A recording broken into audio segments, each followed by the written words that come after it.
खुलुमबाय Bodoland एंखं television studio आं हायदार सिगयारि दिनै फुंबिलिनि गाहाय रादाबफोराव दङ। बरपेटा बिअपिआव एसएसबिनि ओंखाम संग्रा इसिङा दंफां बायसिनानै थेर-बेथेर जादों। जिल्ला बेंगिरि बर्नाली देकेआ बेसरगावनि केन्सार केयार सेन्टाराव नागिदिंहैदों। जिउसा सुमफ्राम हारिया बारहुंखाजों सिलिंखार जानाय गं 200 नखरनो प्लास्टिकनि अनसुंथाइ रानदों। साथाम एसएसबि जवाना बिफां होसिनजाना गोब्राब जोखोम जादों। बिटिसि सोरखारा बारहुंखाजों खहा जानांनायफोरनो बान मोनसे थिं आरो 10,000 रां अनसुंथाइ होगोन। नगावआव सासे खौरांगिरिखौ गंसे गारिया सौख्लायलांनायाव गोब्राब जोखोम। सन्तान बक्सीनि मिशन मजनू हिन्दी सावथुना रिलिज जानायनि लामायाव। आफगानिस्तानाव सियानि मस्जिदाव बमा बेरनानै साबानि जिउ खहा, गोबां जोखोम। हाजनि पत्नीआव हनुमान मन्दिरखौ सोरबा दुथाङा सावनानै होदों। बिश्नाथआव सटिया पुलिसआ मा 21 मोसौजों लोगोसे 2 मोसौ दालाल हमदों। गलाघाटआव बिस गोनां गांसो जानानै मा 6 मोसौ थैदों। दानिया फैदो आबुं रादाबाव।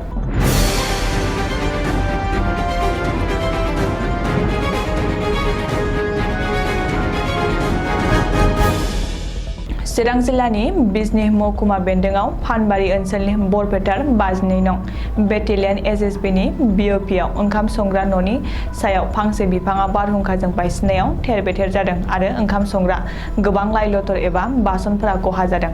मख'नो गोनांदि चिरां बाक्सा ओनसोलाव शुक्रबारखालि हराव फैनाय बारहुंखाया गोबांनि न'-बांखौ खहा खालामलांदों।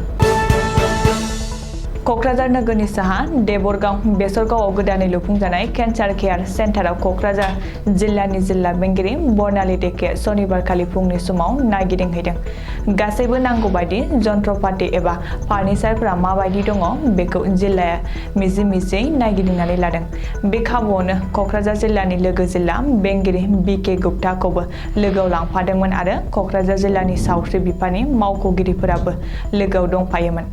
मख'नो गोनांदि बेनि सिगाङाव एमएलए लरेन्स इस्लारि आरो सावस्रि बिफाननि मन्त्रि केशव महन्तआबो फारियै नायगिदिंहैखांबाय।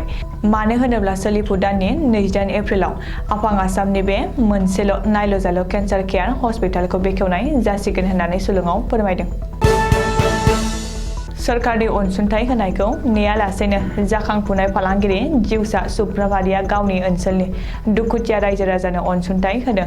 थांनाय मार्च दाननि जोबथा खालारनिफ्रायनो आसामाव थाद'नाय गैयै जुब-जुब अखा हानाय, बारहुंखा बारनाय, सारअन्थाइ गोग्लैनाया गोबां सुबुंफोरनि न'-बां, आबाद फोथार, राजा लामा आरो गोबां सुबुंफोरनि जिउ खहा खालामलांबाय।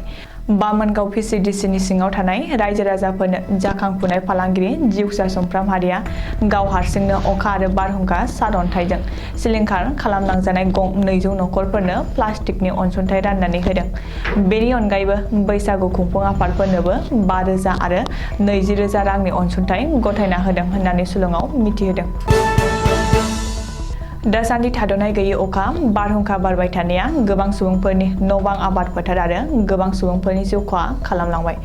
मख'जाथावदि शुक्रबारखालि मोनानि 11 रिंगासो समाव पाटकिजुलि 64 नं बेटेलियन एसएसबिनि थाग्रा बेरेक न'आ गोब्राब अखा आरो बारहुंखा बारनायजों बेरेक न' सेरनि फांसे बिफाङा बायसिनना न'नि सायाव होसिनना साथाम एसएसबिनि गोब्राब जोखोम जायो। दायो गोब्राब जोखोम जानाय साथाम एसएसबिनि मावसुमाफोरखौ देहा रैखाथि होनो थाखाय कुमारिघाटा हस्पिटालाव थिसनथाइ होबाय होननानै सुलुङाव फोरमायदों। थांखांनाय समाव बिटिआरनि दाब-दाब जिल्लायाव गुबुन-गुबुन ओनसोलाव बारहुंखाजों न'-बां खहा जानांनाय दुखुथियाफोरनो बिटिसि सोरखारा आथिखालाव थिं बान मोनसे आरो 10,000 रां अनसुंथाइ होगोन। बे बाथ्राखौ बिटिसिनि मावफुं सोद्रोमा उकिल मुसाहारिया खौरांगिरिनि सिगाङाव बुंथिनानै होदों। जायफोर न'-बां बायलांजानानै सिलिंखार खालामजादों बिसोरनो थाबैनो बे अनसुंथाइखौ होनाय जागोन होननानै उकिल मुसाहारिया फोरमायबावदों। नगावनि फुराना गुदामाव गोख्रै खारनाय गारिया उनथिंजायनिफ्राय स्कुटिजों थांबाय थानाय सासे लाइमोन खौरांगिरिखौ सौख्लायलांनायाव गोब्राब जोखोम जादों। सौख्लायलांजानाय खौरांगिरिनि मुंखौ दीपांकर पारदास होननानै सुलुङाव फोरमायदों। आथिखालाव दीपांकर पारदासखौ गोब्राब हालोदाव गुवाहाटी मेडिकेल कलेज हस्पिटालाव देहा फाहामथायनि थाखाय थिसनथाय होबाय होननानै मिथिहोदों। पुराना गुदाम काकली गामियाव बे जाथाया जादोंमोन, नाथाय सौख्लायलांनाय गारिया जायगायाव थायैलाय हमनो मोननाय जायाखै होननानै पुलिसा मिथिहोदों। अब्लाबो नाथाय दायनिगिरिखौ हमनो नाजागोन होननानै पुलिसा बुंदों। शंतनु बख्शीनि गोदानै फैनो गोनां हिन्दी सावथुन मिशन मजनूआ थाबैनो रिलिज खालामजानायनि लामायाव फैबाय। फोरमायनो गोनांदि गोदानै फैनो गोनां हिन्दी सावथुन मिशन मजनूआ मुंदांखा सावथुन बिथोन होगिरि शंतनु बख्शीनि बिथोन होनायजों थाबैनो रिलिज खालामजासिगोन।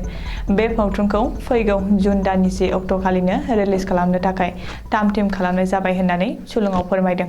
मख'नो गोनांदि शंतनु बख्शीनि फैनो गोनां सावथुन मिशन मजनूखौ लिरदों बारबी शेख, असीम अरोरा आरो सुमित बाटेजमोनहा आरो रनी सिक्रवाला, अमर बुटाला आरो गरिमा हेममतमोननि प्रडिउस खालामनायजों मिशन मजनू हिन्दी सावथुना थाबैनो रिलिज जासिगोन। ओरैहाय शंतनु बख्शीनि बिथोन होनायजों रिलिज खालामजानो गोनां हिन्दी सावथुन मिशन मजनूआ मोगथाङारि मोन्दांथिजों खाथि सोमोन्दो गोनांखाय गोबांसा सावथुन नायनानै मोजां मोनग्रा सावथुन नायगिरिफ्रा मिशन मजनू सावथुनखौ नायनो थाखाय हांखुर जासोगारदों होननानैबो सुलुङाव फोरमायदों। सा आफगानिस्ताननि माजार-इ-शरीफ शिया फोलेरनि मस्जिदाव नामाज फरायफुनाय समावनो हरखाबै बमा बेरनायाव साबा शिया इस्लाम धोरोमारिफोरनि गासै 7 थैदों आरो 29निबो बांसिन जोखोम जादों होननानै सुलुङाव फोरमायदों। बे जाथायजों सोर लोब्बा दंमोन, नाथाय बेनि सायाव रावबो सिमान जायाखै।